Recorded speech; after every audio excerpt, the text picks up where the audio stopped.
ഈ കവിതയുടെ പേര് മനം വാരൽ എന്നാണ്. മണൽ വാരൽ എന്ന് നമ്മൾ കേട്ടിട്ടുണ്ടാവും. പക്ഷേ ഭാഷയിൽ പുതിയൊരു വാക്ക് കുറച്ച് നാളുകൾക്ക് മുമ്പ് എൻ്റെ മനസ്സിലേക്ക് ഒരു വേലിയേറ്റം പോലെ വരികയുണ്ടായി. ആ വാക്കാണ് മനം വാരൽ. മണൽ വാരുന്നതിന് വേണ്ടി അടിത്തട്ടിലേക്ക് പോകുന്നു, മണൽ വാരുന്നു.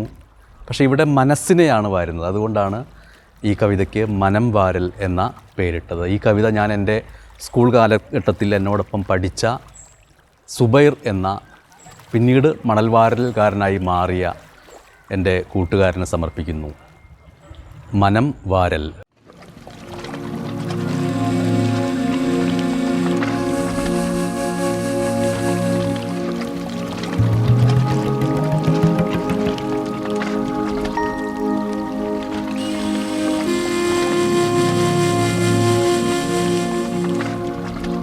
മണൽ വാരുമ്പോൾ മനം വാരുന്നവളെ ഓർക്കുന്നു സുബൈർ.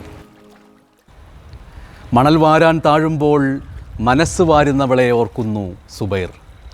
3.5 മിനിറ്റും ശ്വാസത്തിൽ അവളെ നിറച്ചു വയ്ക്കുന്നു.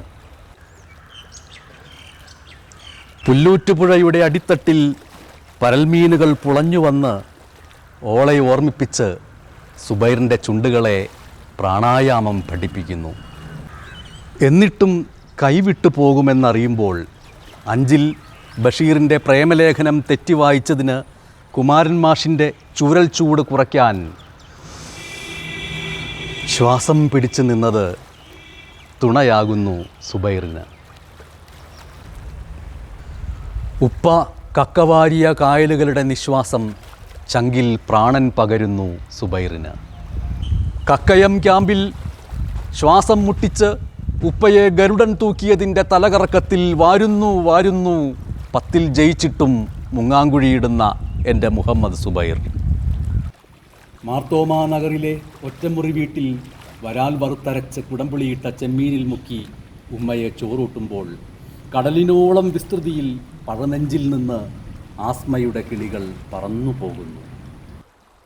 രാത്രിയിൽ പതിവ് പോലെ അന്നും സുബൈർ വിറ്റ മണൽക്കൂനകൾ മത്സ്യകന്യകകൾ പുഴയിലേക്ക് തിരികെ നിക്ഷേപിക്കുന്നു. എൻ്റെ അല്ല, ഞങ്ങളുടെ സുബൈർ കുറ്റവിമുക്തനാകുന്നു.